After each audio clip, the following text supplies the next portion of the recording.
সাহাবা সাহাবা আমাদের সাহাবা, নবী চাঁদ হলেন তারকা সাহাবা। আলহামদুলিল্লাহি রাব্বিল আলামিন ওয়াসসালাতু ওয়াসসালামু আলা সাইয়্যিদিল মুরসালিন, আম্মা বা'দ, আউযু বিল্লাহি মিনাশ শাইতানির রাজীম, বিসমিল্লাহির রহমানির রহিম। আসসালাতু ওয়াসসালামু আলাইকা ইয়া রাসূলুল্লাহ ওয়া আলা আলিকা ওয়া আসহাবিকা ইয়া হাবিবাল্লাহ।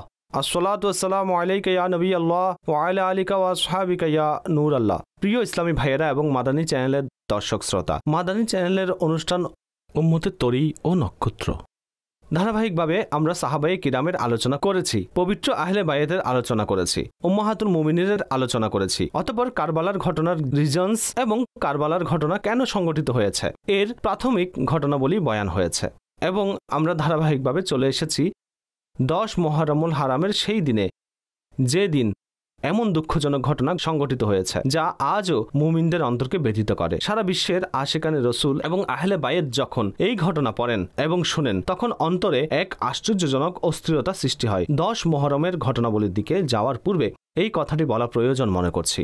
অবশ্য এই ঘটনা যা সারা বিশ্বকে যেন নাড়া দিয়েছে। এছাড়াও 10 মুহররমুল হারাম অনেক গুরুত্বপূর্ণ ঘটনাবলী পৃথিবীতে সংঘটিত হয়েছে। দর্শক শ্রোতা, এর অর্থ এই দাঁড়ায় যে এই দিনটি 10 মুহররমুল হারাম ইসলামী ইতিহাসের মধ্যে এক বিশেষ ভূমিকা রাখে। কতিপয় ঘটনা যা সেই দিন হয়েছে সেগুলোর সম্পর্কে আপনাদেরকে বলছি। 10 মুহররমুল হারাম তা আশুরার দিনে ছিল, যখন হযরত সাইয়্যিদুনা আদম সফিউল্লাহ আলা নবিয়ানা আলাইহি সাল্লাতুস সালামের তওবা কবুল করা হয়েছে। সেই দিন তাকে সৃষ্টি করা হয়েছে এবং প্রকাশ থাকে যে 10 মুহররমুল হারাম আরশ, কুদসি, আসমান, জমিন, সূর্য, চাঁদ, তারকা এবং জান্নাত সৃষ্টি করা হয়েছে। আপনারা চিন্তা করুন, এই সব কাজ 10 মুহররমুল হারামে ঘটেছে। তেমনিভাবে হযরত ইব্রাহিম আলাইহিস সালাতুস সালামের জন্ম 10 মুহররমুল হারামে হয়েছে। সেই দিন তিনি আগুন থেকে মুক্তি পান। এটা ছিল সেই দিন যেদিন মুসা কলিমুল্লাহ আলা নবিয়ানা আলাইহিস সালাতুস সালাম এবং তার উম্মতগণ মুক্তি পান। ফিরাউন তার দল সহ ডুবে মারা যায়। অর্থাৎ হযরত মুসা আলাইহিস সালাতুস সালামের উম্মতগণ যে মুক্তি পেয়েছেন, দিনটি ছিল 10 মুহররমুল হারাম। হযরত সাইয়্যিদুনা ঈসা রুহুল্লাহ আলা নবিয়ানা আলাইহিস সালাতুস সালাম ও সেই দিন জন্মগ্রহণ করেছেন। এর মাধ্যমে বোঝা যায় যে বড় বড় আম্বিয়া কিরামের বেলাদতের দিনও ছিল 10 মুহররমুল হারাম। এটা ছিল সেই দিন যেদিন হযরত ঈসা আলাইহিস সালাতুস সালামকে আসমানের দিকে উঠানো হয়েছে। সেই দিন হযরত সাইয়্যিদুনা নূহ আলাইহিস সালাতুস সালামের নৌকা জোদি পাহাড়ে থামে। এটা ছিল সেই দিন যেদিন হযরত সুলাইমান আলাইহিস সালাতুস সালামকে বিরাট রাজত্ব দান করা হয়। সেই দিন হযরত ইউনুস আলাইহিস সালাতুস সালামকে মাছের পেট থেকে বের করা হয়। এটা ছিল সেই দিন যেদিন হযরত ইয়াকুব আলাইহিস সালাতুস সালামের চোখের দৃষ্টি ফিরে পান। সেই দিন হযরত ইউসুফ আলাইহিস সালাতুস সালামকে গভীর কূপ হতে বের করা হয়েছে। 10 মুহররমের দিন ছিল যেদিন হযরত সাইয়্যিদুনা আইয়ুব আলা নবিয়ানা আলাইহিস সালাতুস সালামের যে ভীষণ কষ্ট ছিল সেটার সমাপ্তি ঘটেছে এবং সেটা ছিল এমন দিন যেদিন আসমান হতে জমিনে সর্বপ্রথম বৃষ্টি বর্ষিত হয়েছে। সুবহানাল্লাহ, সেটা এমন দিন ছিল যে দিনে রোজা পূর্বের উম্মতগণের মাঝেও প্রসিদ্ধ ছিল। এমনকি এটাও বলা হয়েছে যে সেই দিন রোজা রমজান মাসের পূর্বে ফরজ ছিল, পরবর্তীতে তা রহিত করা হয়েছে। এই পর্যন্ত প্রায় 24টি গুরুত্বপূর্ণ কথা আশুরা সম্পর্কে বলেছি। এখন 25তম কথা এবং 25তম ঘটনা হচ্ছে ইমামুল হুমাম, ইমামে আলী মকাম, ইমামে আরশে মকাম, ইমামে তৃষ্ণা কাম সাইয়্যিদুনা ইমাম হুসাইন রাদিয়াল্লাহু তাআলা আনহুকে স্বীয় সাথীদের সাথে তার শাহজাদাদের সাথে 3 দিন পর্যন্ত ক্ষুধা ও তৃষ্ণায় রেখে সেই আশুরার দিন কারবালার ময়দানে নির্মম ও নিষ্ঠুরভাবে শহীদ করা হয়। দর্শক শ্রোতা, এখানে এই কথা দ্বারা আমাদের একটি বিষয় জানা উচিত যে আশুরার দিন কি পরিমাণ গুরুত্বপূর্ণ দিন এবং এই দিনের ইবাদত সম্পর্কেও এই দিনের জন্য বিশেষ ফজিলতসমূহ বয়ান হয়েছে। নবী পাক আলাইহিস সালাতুস সালাম বলেন, রমজানের পর মুহররমের রোজা ফজিলততম এবং ফরজের পর ফজিলতময় নামাজ হচ্ছে সালাতুল লাইল, অর্থাৎ রাত্রের নফল ইত্যাদি। তেমনি মুহররমের প্রতিটি রোজার ব্যাপারে নবী পাক আলাইহিস সালাতুস সালাম বলেন, মুহররমের প্রতিদিনের রোজা 1 মাসের রোজার সমতুল্য। সুবহানাল্লাহ, সেই দিনটিকে বিশেষ গুরুত্বের সাথে পালন করা উচিত। হাদিসে এসেছে যে নবী পাক আলাইহিস সালাতুস সালাম বলেন, যে ব্যক্তি আশুরার দিন আপন পরিবার সন্তানদের পানাহারে খুব বেশি উদারতা প্রদর্শন করবে, অর্থাৎ অধিক খাবার তৈরি করে পরিতৃপ্তভাবে খাওয়াবে, তাহলে আল্লাহ তাআলা সারা বছর তার রিজিকের মধ্যে বরকত এবং প্রশস্ততা দান করবেন। মাশাআল্লাহ। সারা বিশ্বে আশিকানে রাসূল সেই দিন খিচুড়ি তৈরি করেন এবং ইমাম হুসাইনের ফাতিহা দেওয়া হয়, নিজেও খান এবং অপর মুসলমানদেরকেও খাওয়ান। তাই এটি খুব উত্তম আমল। তাই আমার প্রিয় ইসলামী ভাইয়েরা, এই আশুরার দিন পৃথিবীর যে অঞ্চলে এসেছে বা আসবে সেই ইবাদতের মধ্যে, রোজার মধ্যে অতিবাহিত করুন। যদি পিপাসত থাকেন তাহলে ইমাম হুসাইনের তৃষ্ণা মনে পড়বে। কারবালার ঘটনা এক মহান কোরবানির উপকথা, এমন এক উপকথা যখনই শুনি ইমান তাজা হয়ে যায়, অন্তর ব্যথিত হয়ে যায়। আচ্ছা, কালিমা পড়ুয়া কি নবী পাকের উম্মতের দাবিদার কি এমন হতে পারে? কিন্তু যখন লোভ এবং ক্ষমতার নেশা সামনে আসে, এরপর আর কিছুই চোখে দেখে না। তাদের সামনে যেন এইসব কিছু হচ্ছিল এবং যারা করছে তারা জানতো যে ইনি হচ্ছেন নবী পাকের নাতি, আর তার সাথে অন্যায় করলে আমরা ধ্বংস হয়ে যাব। আসাদ ভাই, আমি কখনো কখনো এই কথাটি চিন্তা করি, আল্লাহ ক্ষমা করুক, আমাদের দেশে এবং অন্যান্য দেশে শিশুদের সাথে যে অপরাধমূলক কাজ করা হয়, অতঃপর তাদেরকে খুন পর্যন্ত করা হয়, এত বড় জুলুম, এমন অন্যায় শুনলে বিশ্বাস হয় না কোনো মানুষ এমন কাজ করতে পারে। এই সব ঘটনা দ্বারা আমরা এই শিক্ষা লাভ করি, যেন কারবালার ঘটনা। এখন ইবনে সাদের কথা বলুন এবং সেখানেও আরো যারা ছিল তাদের কথা বলুন। এরা কারা ছিল? এরা সবাই জানাশোনা লোক। জি, এই সব কিছু করার উদ্দেশ্য এই হলো যে আমাদের নিজেদের নিজে স্যাটিসফাই হওয়া উচিত নয়। আল্লাহ না করুক কখনো যেন অন্ধ লালসার নেশা, ক্ষমতার লোভ, সম্পদের লোভ এবং গুনাহের পাট্টি কখনো চক্ষুকে এভাবে বেঁধে না রাখে। মানুষ পশুর চেয়েও নিকৃষ্ট হয়ে যায়। তাই আল্লাহ আজ্জা ওয়া জাল্লার গোপন রহস্যকে ভয় করার জন্য আমাদেরকে যা বলা হয়েছে, এমনও হয়েছে যারা নবীদের বিরুদ্ধে দোয়া করত।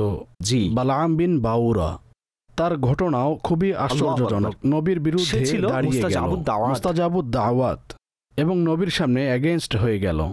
আচ্ছা, নবীদেরকে মিথ্যা প্রতিপন্নকারী হলো, নবীদেরকে হত্যাকারীও হয়েছে, তারাও জানতো ইনি হচ্ছেন আল্লাহর নবী। এবং বনি ইসরায়েলের যে কুফল বর্ণনা করা হয়েছে, এর মধ্যে বিশেষ করে এই কথা বলা হয়েছে যে এটা তোমাদের সাথে এই জন্য যে তোমরা নবীদেরকে অন্যায়ভাবে হত্যা করতে। সুতরাং আল্লাহ পাকের গোপন রহস্যকে সর্বদা ভয় করা উচিত এবং প্রশান্তির জন্য প্রার্থনা করা উচিত, নিজের বিনয়ী নম্রতার। এবং দুনিয়ার লোভ থেকে এজন্য বেঁচে থাকতে বলা হয়, ক্ষমতার লোভ অর্থাৎ বাউন্ডারি হতে দূরে থাকতে এজন্য বলা হয়, যখন মানুষ এর মধ্যে একবার লিপ্ত হয়ে যায় তখন নসিহতকারীর নসিহতও কাজে আসে না। আজ ইনশাআল্লাহ যখন বয়ান হবে তখন তাতে ইমাম হুসাইন রাদিয়াল্লাহু তাআলা আনহু যা নসিহত করেছিলেন সেগুলো আসবে। তো যাই হোক, আল্লাহ পাক আমাদের সবাইকে রক্ষা করুন, আমিন। দেখুন, হযরত মুসলিম বিন আকিল রাদিয়াল্লাহু তাআলা আনহুর শাহাদাতের পূর্বে তিনি তার ওসিয়ত বর্ণনা করেছিলেন। তিনি দুনিয়া হতে যাওয়ার সময়ও এটা মনে ছিল যে যেন আমার কর্য পরিশোধ হয়। আমরা ক্ষমতায় আসীন লোকদেরকে দেখি যে, কখনো এমন মানুষকে দেখি যে যাদের কোনো মনোযোগী নাই। আসাদ ভাই, আমার বুঝে আসে না, আল্লাহ দয়া করুক, আপনার এবং আমারও কখনো কখনো আমাদের দেশের অবস্থা সম্পর্কে মনে হয় এই লোকগুলো আল্লাহকে কি জবাব দেবে, যারা কোটি কোটি মানুষের সম্পদ, ওয়াকফের সম্পদ, রাষ্ট্রীয় সম্পদ, মানুষের ট্যাক্স সমূহ, হোয়াটএভার, সেগুলো এইভাবে ইচ্ছে মতো ব্যবহার করে যে কোনো চিন্তা তাদের নাই। সংস্পর্শ এতে অনেক বড় ইম্প্যাক্ট হয়। যে সকল ক্যাটাগরি দুনিয়াবী লোকের কথা আমরা বলছি, তারা হোক বা সাধারণ ব্যক্তি হোক, যখন আমরা গভীরভাবে লক্ষ্য করব তখন তাদের আশেপাশে এমন কোনো আল্লাহর ভয়ের কথা বলার কোনো নেকির দাওয়াত প্রদানকারী নেই। তারা এমন বন্ধু বানাননি। যদি তারা এমন বন্ধু বানাতেন, এমন পরিবেশ অ্যাডপ্ট করতেন, তাহলে এমন হতো না। এমন অনেকেই হয় যে ৮০-৯০ বছর বয়সে পৌঁছেছেন, পরেও আশা করে থাকে। আচ্ছা, যুবকদের তো একটা আশা থাকে, আমি অ্যাডপ্ট করব, সম্পদ উপার্জন করব, কিছুদিন এনজয় করব। কিন্তু এটা আশ্চর্য বিষয় যে মানুষ ৭০-৮০ বছর বয়সে গিয়েও এসব কাজ ত্যাগ করে না, বরং অভ্যাস আরও পুক্ত হয়ে যায়। তাই আল্লাহ পাক আমাদেরকে লোভ থেকে হেফাজত করুক। ক্ষমতা এবং সম্পদের নেশা সত্যি এত ভয়ঙ্কর যে চোখে পর্দা ঢেকে দেয়, কিন্তু এটা একটা কৃতিত্ব। এবং অপরদিকে আল্লাহ পাক যাকে দান করেন, আহলে বাইতে কেরামকে ভালোবাসা পোষণকারীর যে তরিকা রয়েছে সেটাও আমাদের সামনে, অর্থাৎ দুই দলের মধ্যে কম্পারিজনস রয়েছে। আপনি চিন্তা করুন, ইমাম হুসাইন রাদিয়াল্লাহু তাআলা আনহু একদা রাস্তায় বলেছেন, মক্কা হতে যাওয়ার সময় তিনি প্রথমেই বলে দিয়েছেন যে, দেখুন, যদি আপনাদের মধ্য হতে কেউ চলে যেতে চান তাহলে ফিরে চলে যান, সেখানকার অবস্থা কিছু জানা নেই, কিন্তু তারা সঙ্গে ছিলেন। আচ্ছা, সে সময় এমন ছিল যে সেখানে পৌঁছবেন, অবস্থা দেখবেন কি হয়। ১০ তারিখ রাতে ইমাম হুসাইন রাদিয়াল্লাহু তাআলা আনহু তাদের সাথে আলাপ করেন যে, একদিন সুযোগ দাও, আমরা সকালে যা হবে তা দেখব, আমি কিছু ওসিয়ত করব। তখন তিনি তার সকল সাহাবীদেরকে একত্রিত করলেন এবং তাদেরকে কি ওসিয়ত ইরশাদ করলেন? ইরশাদ করেন যে আমার পক্ষ থেকে তোমাদের সবার জন্য অনুমতি রয়েছে, যারা যেখানে যেতে চাও চলে যাও, ময়দানে গ্রামে যে কোনো প্রান্তে চলে যাও, এমনকি তোমরা কোথাও আশ্রয় তালাশ করো। এই লোকগুলো তো আমার রক্তের পিপাসু, এরা আমাকে দেখলে আমার পিছু নিবে, তোমাদের পিছু নেবে না, তোমরা বেঁচে যাবে। এবং রাত্রের অন্ধকারে বাতি নিভিয়ে দেয়া হলো এবং তিনি বললেন যারা চলে যেতে চাও চলে যাও, যেন লজ্জিত না হয় যারা যেতে চাও। অর্থাৎ তিনি নিজের পক্ষ হতে কেমন কৃতিত্বের বহিঃপ্রকাশ করলো, তারা তো আমার পিছু লেগেছে, তোমরা যদি চলে যেতে চাও। ইভেন মুসলিম বিন আকিল রাদিয়াল্লাহু তাআলা আনহুর আত্মীয় স্বজনকে এই পর্যন্ত বলেছেন তোমাদের জন্য মুসলিম বিন আকিলের শাহাদাতের শোকই যথেষ্ট। হ্যাঁ, তিনি তো বিদায় চলে গেছেন, তোমরাও চলে যাও, তোমরা আরো বেশি করে জান কুরবান করো। কিন্তু তারা যে উত্তর প্রদান করলেন সেগুলোর সারাংশ আমি আরজ করছি। কেউ বললেন, হে ইমাম, এটা কি করে হতে পারে? আপনার পর আমরা জীবিত থাকব, এটা কি ধারণা করেন? আপনি দুনিয়ায় নেই, আমরা জীবিত থাকব। এবং অন্য কেউ বলেন, হে ইমাম, আমরা চলে যাব এবং নিজেদের জান রক্ষা করব এবং মানুষকে গিয়ে এটা বলবো যে আমরা নিজেদের জান বাঁচিয়ে চলে এসেছি, ইমাম সম্পর্কে আমরা কিছুই জানি না। অন্য কেউ বলেন, আপনি ছাড়া সম্মানের সাথে জীবিত থাকার চেয়ে আপনার কদমে কুরবান হওয়াকে প্রাধান্য দিচ্ছি। এত চমৎকার সেই কথাগুলো এবং বাক্যগুলো ছিল। অতএব তিনি যুক্তি প্রমাণ শেষ করলেন। ইমাম হোসাইনও তো তাদেরকে সাথে নিয়ে এসেছিলেন। যখন তিনি বলেন ফিরে যেতে, মুসলিম বিন আকিলের পরিবারের লোকেরা বলেন আমরা তার প্রতিশোধ নেব, আমরা প্রাণ উৎসর্গ করব অথবা প্রতিশোধ নেব। তিনি সিদ্ধান্ত নিলেন কাফিলার লোকেরা যখন চাচ্ছেন তাহলে চলি, একসাথে বাঁচা এবং একসাথে মরা। অবশ্যই এটা হচ্ছে দেখুন, বংশীয় আত্মীয়তা সম্পর্কে ওলামাগণ লিখেছেন যে আত্মীয়তার বন্ধন রক্ষা করার মধ্যে এটাও আছে যে যেখানে জুলুম হবে না সেখানে নিজের বংশের সঙ্গ দেয়া, এটাও আত্মীয়তার বন্ধন রক্ষা এবং এটাও ইসলামের শিক্ষা। এতে অতিরঞ্জিত হওয়া উচিত নয়। কখনো এমন হয় যে আমরা ভুলের মধ্যে আছি তারপরও বংশের সঙ্গ দিয়েছি, এমন নয়। যেখানে জুলুম নেই সেখানে নিজের আত্মীয়দের সঙ্গ দেয়া, এটা হচ্ছে ইসলামের পথ নির্দেশিকা, একটা তরিকা। অতএব রাত অতিবাহিত হয়েছে, ইবাদতের মধ্যে অতিবাহিত হয়েছে। এখানে তার ইবাদতের যে দিকগুলো, রাত তিলাওয়াতের মধ্যে অতিবাহিত করছেন, কখনো নামাজের মধ্যে অতিবাহিত করছেন, এখন তো সব দলিল প্রমাণ পূর্ণ হয়েছে। যা কিছু প্রচেষ্টা ছিল তা সবকিছু সমাপ্ত হয়েছে। সবাই অবগত আছেন যে আজ রাত হয়তো আমাদের শেষ রাত, আগামীকাল হয়তো মুখোমুখি হবে। কিন্তু সেই সময় কোনো হতাশ ছিল না, কোনো অকৃতজ্ঞতার বাক্য ছিল না। আমরা কোথায় ফেসে গেলাম, এটা কেমন দিন, এটা কেমন ইসলাম, আমরা তো রাসূলের নাতির সাথে এসেছিলাম, আমরা তো এটা চিন্তা করে এসেছিলাম। Nothing at all. সিরাতের যতগুলো কিতাব পড়ুন, ধৈর্য রয়েছে, শুকুর রয়েছে, ইবাদত রয়েছে, কুরআন তেলাওয়াত রয়েছে, আহলে বায়াতের ভালোবাসা রয়েছে এবং আল্লাহ পাকের সন্তুষ্টির উপর সন্তুষ্টি রয়েছে। এভাবে তারা সারা রাত অতিবাহিত করলেন এবং ইমাম হুসাইন রাদিয়াল্লাহু তাআলা আনহু স্বপ্নে দেখলেন যে প্রিয় আকা সাল্লাল্লাহু তাআলা আলাইহি ওয়া আলিহি ওয়াসাল্লাম ইমাম হুসাইন রাদিয়াল্লাহু তাআলা আনহুর বক্ষের উপর স্বীয় হাত মোবারক রাখলেন এবং দোয়া করলেন আল্লাহ পাক তাকে ধৈর্য দান করুক, এবং ইরশাদ করেন যে হে হুসাইন, আমার সাথে মিলিত হওয়ার সময় নিকটবর্তী হয়েছে। আল্লাহু আকবার। দর্শক শ্রোতা, এটা ছিল জুমার রাত, আশুরার রাত। আশুরা ছিল জুমার দিন এবং 10 মুহররমের দিন। সারা রাত ইবাদতের মধ্যে কাটালেন, দোয়ার মধ্যে ছিলেন, আল্লাহর দরবারে কান্নাকাটি করলেন। একদিকে ছিল এই তাবু যেটা আহলে বায়াতে আথারে ছিল, একেবারে নিকটে অপর এক তাবু লাগানো ছিল। এদিকে ছিলেন 72, ওইদিকে ছিল 22,000। ঐতিহাসিকরা এটাও লিখেছেন যে কেন এত ভয় ছিল। এতে তো শিশুরাও ছিল, মহিলারাও ছিল। এত অল্প সংখ্যক মানুষের জন্য এত বেশি সংখ্যক সৈন্যবাহিনী কেন মোতায়েন করা হলো? সুবহানাল্লাহ। ওলামাগণ কতই সুন্দর উত্তর দিয়েছেন। ইনি ছিলেন শেরে খোদার আওলাদের একজন, মাওলা আলীর বেটা।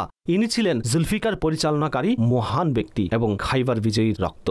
তারা অবগত ছিল যে তারা অল্প সংখ্যক লোকদের সাথে পারবে না, একসাথেই প্রতারণামূলক পদ্ধতিতে আক্রমণ করতে হবে। যুদ্ধের রণকৌশল হচ্ছে একজনের প্রতিপক্ষে একজন, দুইজনের প্রতিপক্ষে দুইজন আসবে, তাহলে তিনি তো অনেকগুলোকে জাহান্নামে পাঠাতে পারবেন। কিন্তু তাদের জানা ছিল যে এভাবে করে তাদের সাথে পারা যাবে না।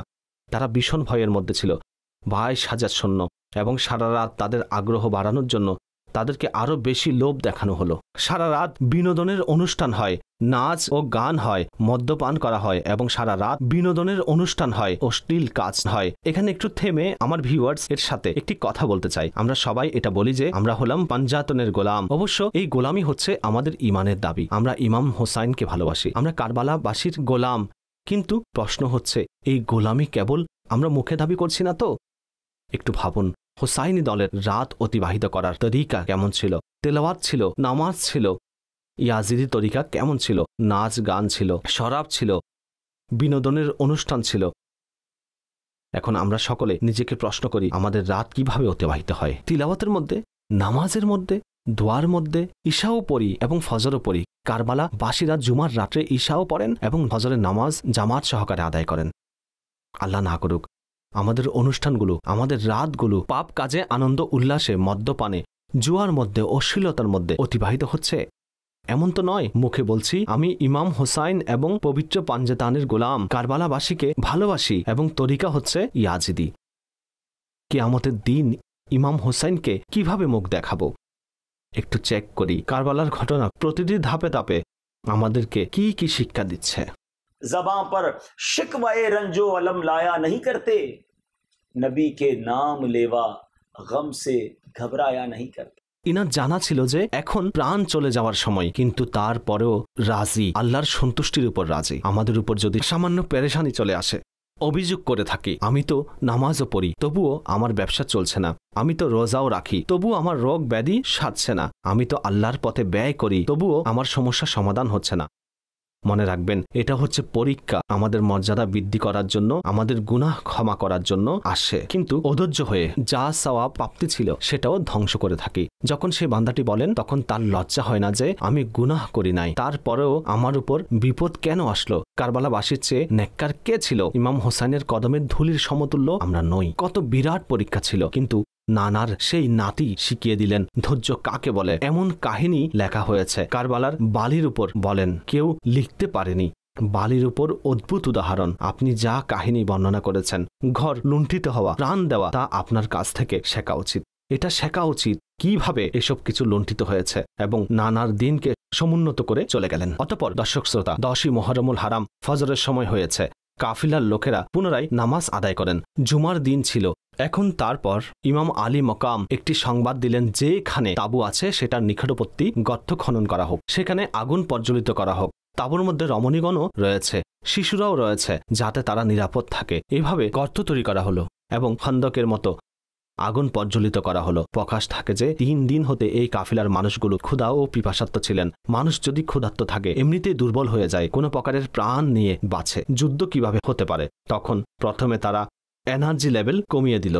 3 দিন যাবৎ খাদ্য ও পানীয় দেয়নি। এখন তারপর ইমাম আলী মকাম বাহিরে তশরিফ আনেন। দর্শক শ্রোতা, এটা ছিল সেই মহান খুতবা, তা যদি আজও পড়া হয় লোম খাড়া হয়ে যায়। কিছুটা ইমেজিং করুন, কারবালাওয়ালা ছিলেন 72 জন। তাঁবুর মধ্যে বিবিগণও শুনেছেন, শিশুরাও আছেন, এবং ইমাম আলী মকাম তাঁবু হতে বের হচ্ছেন সামনে। 22,000 ইয়াজিদি সৈন্য এবং সেই সৈন্য বাহিনীর সামনে মাওলা আলী কারামাল্লাহু তাআলা ওয়াজহাহুল করিমের চোখের মনি, আমার আকার চোখের শীতলতা এবং জান্নাতি যুবকদের সরদার ইমাম হোসাইন দাঁড়ানো আছেন, এবং তিনি যে খুতবা ইরশাদ করেন সেটার কিছু বাক্য শুনি। তিনি বলেন, অন্যায়ভাবে রক্তপাত হারাম এবং আল্লাহর গজবের কারণ হয়। আমি তোমাদেরকে সতর্ক করছি, তোমরা সেই গুনাহের মধ্যে লিপ্ত হইও না। আমি কাউকে হত্যা করিনি, কারো ঘর জ্বালাইনি, আমি কারো উপর আক্রমণ করিনি। যদি তোমরা আমাকে তোমাদের শহরে প্রবেশের অনুমতি দিতে না চাও তাহলে আমাকে ফিরে যেতে দাও। আমি তোমাদের কাছে কিছুই চাই না, তোমাদের সাথে কোনো সমস্যা নেই। তোমরা কেন আমার প্রাণ নিতে চাও? তোমরা কিয়ামতের দিন আমার রক্তের কি উত্তর দেবে? আমার রক্ত হতে কিভাবে দায়মুক্ত হতে পারবে? নিজেদের পরিণাম চিন্তা করো, নিজের পরকালের উপর দৃষ্টি দাও, একটু চিন্তা করো। আমি দয়ালু চোখের প্রিয় পাত্র। আমার পিতা কে? আমার মা কার কলিজার টুকরা? আমি বাতুলে জাহারার চোখের মণি, যিনি পুলসিরাত অতিক্রম করার সময় আদেশ দেয়া হবে যে, হে আহলে মাহেশের, নিজ নিজ মাথা ঝুঁকিয়ে নাও এবং নিজেদের চক্ষু বন্ধ করে নাও, কেননা খাতুনে জান্নাত পুলসিরাত দিয়ে 70,000 হোরের সৌভাগ্য বেষ্টনীতে অতিক্রম করছে। আমি হলাম সেই যার ভালোবাসা সরওয়ারে আলম সাল্লাল্লাহু আলাইহি ওয়াসাল্লাম নিজের ভালোবাসা বলেছেন। আমার ফজিলত তোমাদের জানা আছে, আমার সম্পর্কে হাদিস বর্ণিত আছে, তোমরা সে ব্যাপারে অনভিজ্ঞ নও। আল্লাহু আকবার।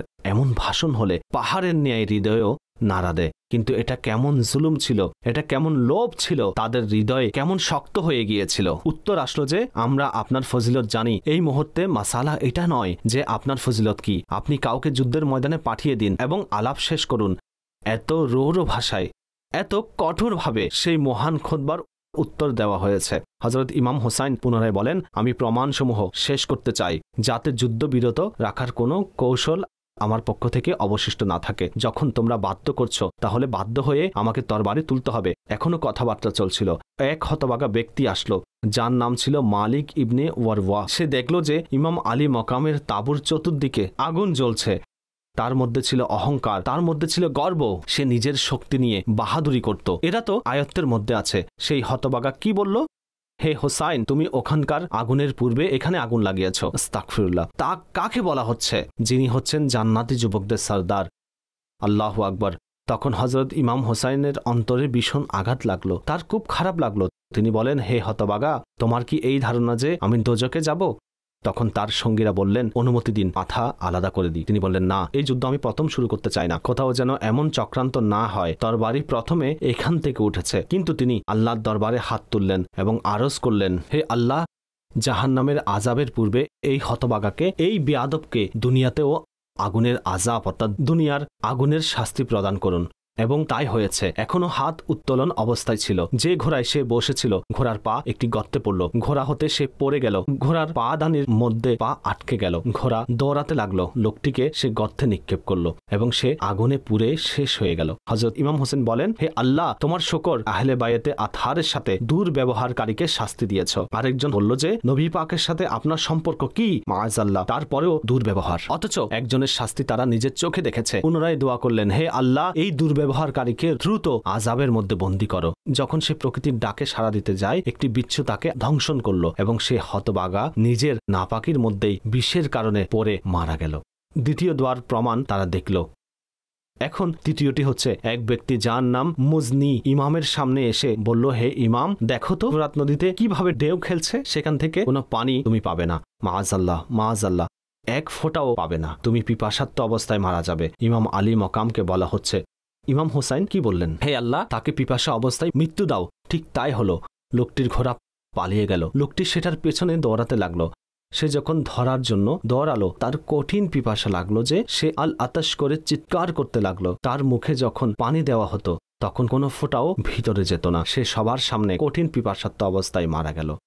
ওলামাগণ লিখেন, এই যে কারামাতগুলো ছিল, এইগুলো তার দোয়া কবুল হওয়ার প্রমাণ। তোমরা কার সাথে যুদ্ধ করছো? ইনি হাত উঠালেই কাজ হয়ে যায়। ওনার দোয়া আরশ পর্যন্ত পৌঁছে যায়।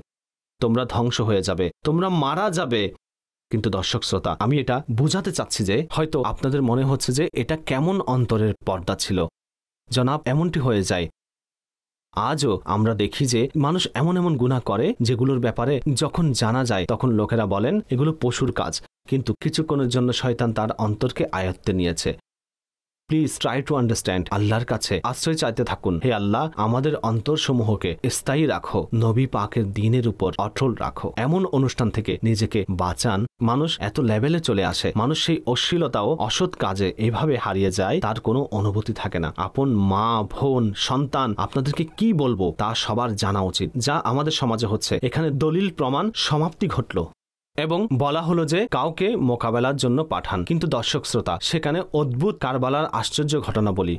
পার্শ্ববর্তী গ্রামের লোকেরা বললেন, যতক্ষণ পর্যন্ত আমরা জীবিত আছি, আহলে বায়াতে আতহারের কোনো লোক যুদ্ধের ময়দানে যাবে না। কিভাবে জীবিত থাকতে পারি? আপনাদের মধ্যে কেউ শহীদ হয়ে যাবেন? তাদেরকে নিষেধ করা হয়েছে। তারা বললেন, না, প্রথমে আমাদের জান কোরবান করব। তাই হয়েছে। এক একজন করে তারা মোকাবেলা করার জন্য পৌঁছলেন এবং সবাই শহীদ হয়ে গেলেন। একজনও তাদের মধ্যে অবশিষ্ট ছিলেন না। ইমাম আলী মকামের কাফিলার লোকদের এভাবে যাওয়ার সুযোগ হয়নি। দর্শক শ্রোতা, এরপর আশ্চর্যজনক ঘটনা ঘটল। বনি কালব গোত্রের এক যুবক, তার মা ছিলেন। সেই যুবকের বিবাহ হয়েছে 17 দিন মাত্র এবং তার মা সন্তানের গলায় হাত দিয়ে কান্না আরম্ভ করলো। সন্তান ভয় পেল। মা, তুমি ঠিক আছো তো? তুমি তো আমাকে অনেক মায়া স্নেহ করো। তোমার আগ্রহে তো আমি শাদী করেছি। মা বললেন, বাবা, তুমি আমার চোখের আলো, আমার বার্ধক্য অবস্থায় একমাত্র ভরসা তুমি। দেখো, পার্শ্ববর্তী কারবালার ময়দানে ইমাম হোসাইন এসেছেন, তার কাফিলার লোক এসেছেন, সামনে রয়েছে ইয়াজিদ বাহিনী। বাবা, আমি চাই তুমি গিয়ে ইমাম হোসাইনের কদমে নিজের প্রাণ কোরবান করে দাও। তিনি কেমন মা ছিলেন?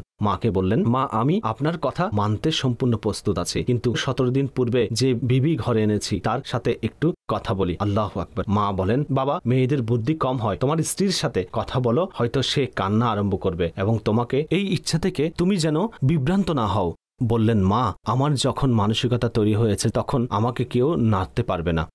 নিজের বিবির কাছে যান, বলেন, এই নেকির কাজের জন্য যাচ্ছি, আমাকে অনুমতি দাও। সে স্ত্রীও ছিল অসাধারণ। আমারও তো মাও নেই, আমার তো পিতাও নেই, আমার কাছে কিছুই নেই। আপনি একটি ওয়াদা করুন, আপনি তো শহীদ হয়ে যাবেন। যদি আমিও যুদ্ধ করে শহীদ হতে পারতাম, কিন্তু আপনি শুধু একটি ওয়াদা করুন, যখন আপনি কারবালাওয়ালাদের সাথে জান্নাতে থাকবেন, অসংখ্য হোর আপনার নিকট থাকবে, সেখানে আমাকে ইমাম হোসাইন থেকে এই ওয়াদাটুকু নিয়ে দিন, যেন আমাকে আহলে বায়েতে আতহারের বাঁদিগণের মধ্যে অন্তর্ভুক্ত করেন। সুবহানাল্লাহ। 3 জনই ইমাম হোসাইনের দরবারে চলে আসলেন এবং আরজ করলেন, হুজুর, আমাদের কাছে এই একমাত্র সন্তান রয়েছে, একে কবুল করুন, আপনার কদমে শহীদ হতে ইচ্ছুক। এবং তার বিবি বলছেন, আপনি শুধু একটি ওয়াদা করুন, আমার নিকট এই স্বামী ব্যতীত আর কিছুই নেই, ইনি আজ শহীদ হয়ে যাবেন, আপনি জান্নাতে আমাকে আহলে বায়েতের বাঁদিগণের মধ্যে অন্তর্ভুক্ত করে নেবেন। আল্লাহু আকবার। দর্শক শ্রোতা, এমন মানুষও তো ছিলেন কারবালার ময়দানে, যেখানে আমাদের জুলুম বর্বরতার একটা উদাহরণ দেয়, সেখানে কোরবানির, আল্লাহর পথে সবকিছু বিলিয়ে দেওয়ার, আলে রসুলকে ভালোবাসার এক অসাধারণ বার্তা প্রদান করা হয়েছে। সেই যুবক এক অসাধারণ পদ্ধতিতে যুদ্ধ করলেন, এরপর তিনি শহীদ হলেন। যখন সে জালেমরা তার মাথা কেটে সেই তাঁবুর দিকে দিল, তখন সেই মা এবং বিবি তার মাথা চুম্বন করতে লাগলেন এবং অল্প কিছুক্ষণ পর সেই বিবিও দুনিয়া থেকে বিদায় নিলেন এবং তিনিও আলে রসুলের জন্য কোরবান হলেন। আসাদ ভাই, আহলে বায়েতে আতহারের যুদ্ধের পূর্বে এই যে দলিল প্রমাণের সমাপ্তির বিষয়গুলো রয়েছে, ইমাম হোসাইনের যে কারামতগুলোর প্রকাশ, এভাবে পার্শ্ববর্তী এলাকার লোকেরা এসে কোরবানি দেওয়া এবং 17 দিনের দুলাহার কোরবানি, এই ব্যাপারে আপনি কি বলেন? জি, এটা তাদেরই অংশ ছিল, মাশাআল্লাহ করে গিয়েছে। জি। আর আজ দেখুন, যেখানে আমরা ইয়াজিদিগণের আলোচনা করি, ঠিক সেখানে ইমাম হুসাইন এবং আহলে বায়েতে কেরামের কুরবানির সাথে তাদেরও উত্তম আলোচনা হয়। জি। এখন কথা হচ্ছে যে আমরা কার সাথে সম্পর্ক রাখি, কার সাথে ভালোবাসা রাখি, এবং আমরা নিজেকে কোন ক্যাটাগরিতে ফলো করতে চাই। আল্লাহ তাবারক ওয়া তাআলা আমাদেরকে ইমাম হুসাইন এবং আহলে বায়েতে কেরামের সাথে সত্যিকার ও বাস্তব ভালোবাসা দান করুক। এরা তো ছিলেন সেই মানুষগুলো যারা স্ট্যান্ডিং এবং নিকটাত্মীয় ছিলেন। যখন আরম্ভ হলো এবং তিনি খুতবা ইরশাদ করেন, তো আল্লাহর শান দেখুন, সেই হুর রাদিয়াল্লাহু তাআলা আনহু, যিনি সর্বপ্রথম ইমাম হুসাইন রাদিয়াল্লাহু তাআলা আনহুকে মক্কা হতে আসার সময় পথে থামালেন। তার অন্তরে তো মহব্বত ছিল এবং তিনি চেষ্টাও করেছিলেন।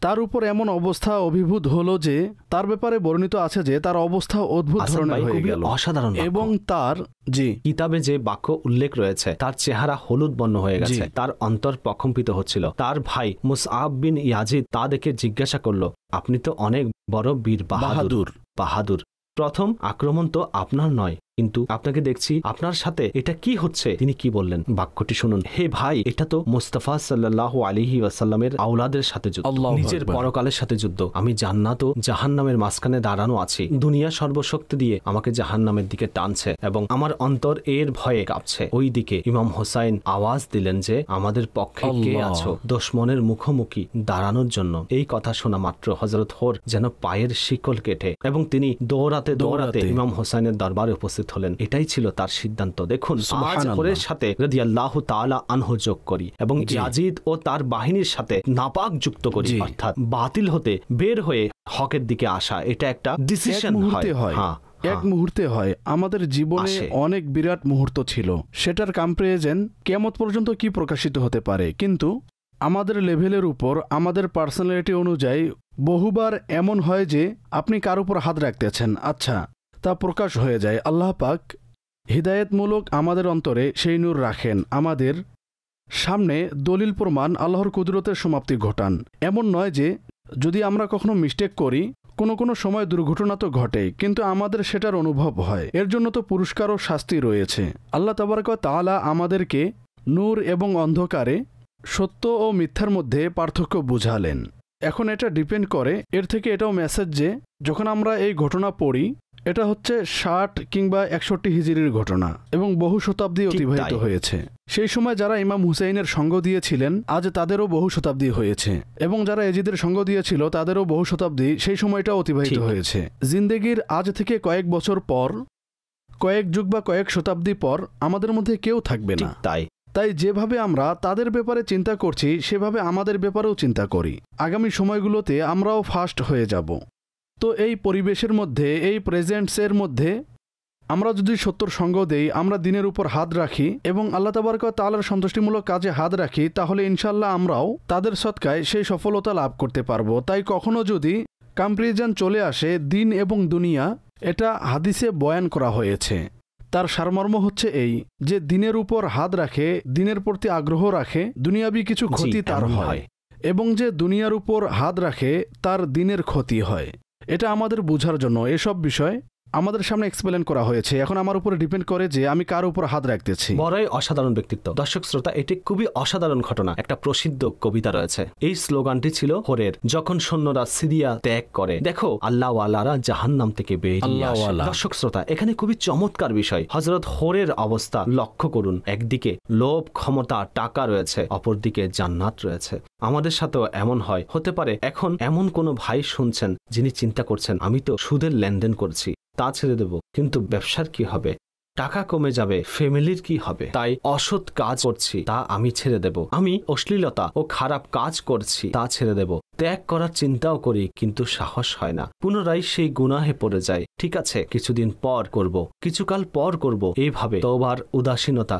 কখনো মানুষ তওবা ছাড়া দুনিয়া থেকে চলে যায়। হযরত হোরের সেই ডিসিশন আমাকে এবং আপনাকে উৎসাহ দিচ্ছে, আসুন হোসাইনি তরিকার দিকে বের হন, এই জিদি তরিকা হতে এখন কদম বাড়ান আল্লাহর সন্তুষ্টিমূলক কাজে। দেখুন তাদের নাম অমর হয়ে আছে।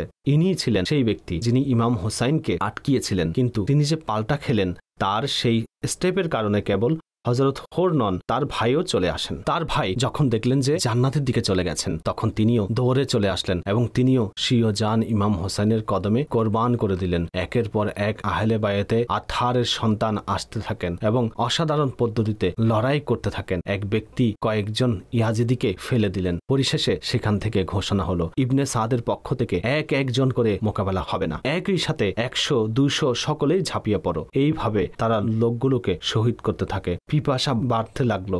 এখন কচি শিশু আলী আসগরও ছিলেন। দর্শক শ্রোতা, 6 মাসের বয়স। যখন ইমাম হোসাইন রাদিয়াল্লাহু তাআলা আনহু তাকে পানি পান করানোর জন্য নিলেন, এই শিশুকে তো পানি পান করতে দাও, কিন্তু সেই জালিমরা পানি তো দেয়নি, কিন্তু পিপাসার্ত গলায় তীর বসিয়ে দিয়েছে। ইমাম হোসাইনের কোলেই হযরত আলী আসগরও শহীদ হলেন। আপনারা একটু অবস্থাটা চিন্তা করুন, যখন এই লাশ নিয়ে ইমাম হোসাইন বিবিদের নিকট পৌঁছলেন, ঘরের মহিলাদের নিকট পৌঁছলেন, তাদের অন্তরের অবস্থা তেমন হয়েছে। কিন্তু এটা এক অসাধারণ কোরবানি। শিশু থেকে নিয়ে যুবক পর্যন্ত সকলেই জান কোরবান করে যাচ্ছেন। যখন আলী আকবরের পালা আসে, মনে রাখবেন আলী আকবর যিনি ইমাম হোসাইনের বড় সন্তান, যাকে মোস্তফার প্রতিচ্ছবি বলা হয়, কিন্তু তিনিও অসাধারণ বীরত্বের সাথে যুদ্ধ করে পরিশেষে শহীদ হন। এরপর ইমামে আলী মকাম, ইমামে আরশ মকাম, ঘরের পুরুষের মধ্যে একমাত্র তিনিই অবশিষ্ট ছিলেন।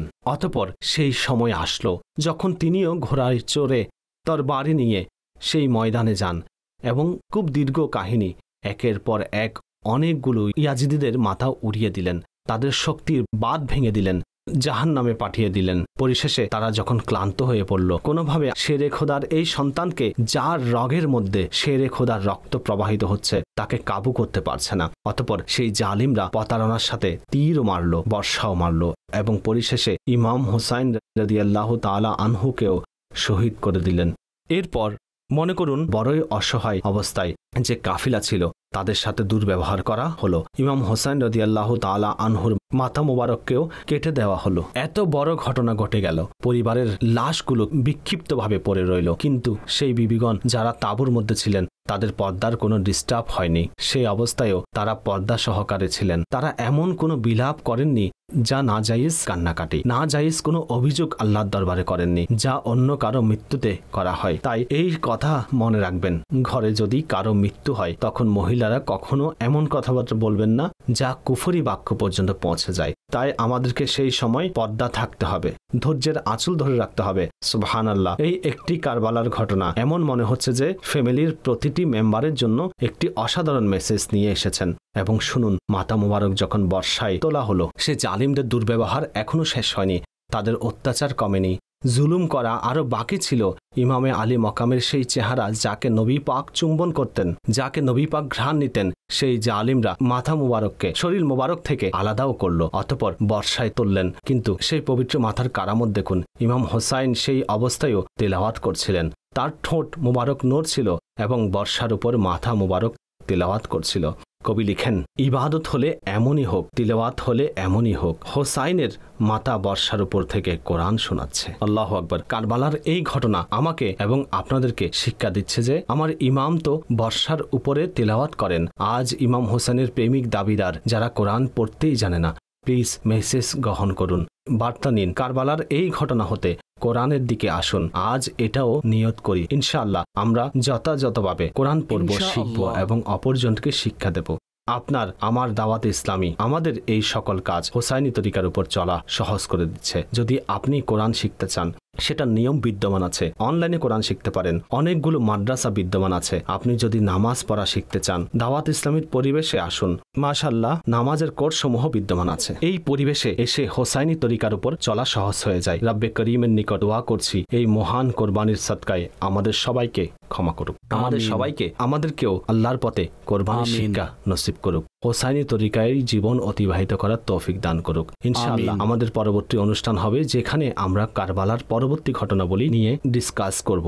এই ঘটনার পর আর কি ঘটনা সংঘটিত হয়েছে এবং সেই ইয়াজিদিদের কি হয়েছে এবং কারবালা আমাদের কি শিক্ষা দিচ্ছে। মাদানী চ্যানেলের দর্শক শ্রোতা আমাদের জন্য দোয়া করবেন। মনে রাখবেন, আশুরার দিন রোজার মাধ্যমে, ইবাদতের মাধ্যমে অতিবাহিত করা উত্তম হচ্ছে 9 এবং 10 তারিখ রোজা রাখা, অথবা 10 বা 11 তারিখ রোজা রাখা। এর সাথে খুব বেশি করে ইবাদত করা। আল্লাহ করিম আমাদের সবাইকে উত্তম আমলের মাধ্যমে এই দিন অতিবাহিত করার তৌফিক দান করুক। এবং সেই দিন কারবালার ঘটনা আমাদের জীবনে বহুবার এসেছে, কিন্তু নিজেকে প্রশ্ন করি, এই বছর 10 মুহররমের পর আমার জীবনে কি পরিবর্তন ঘটেছে।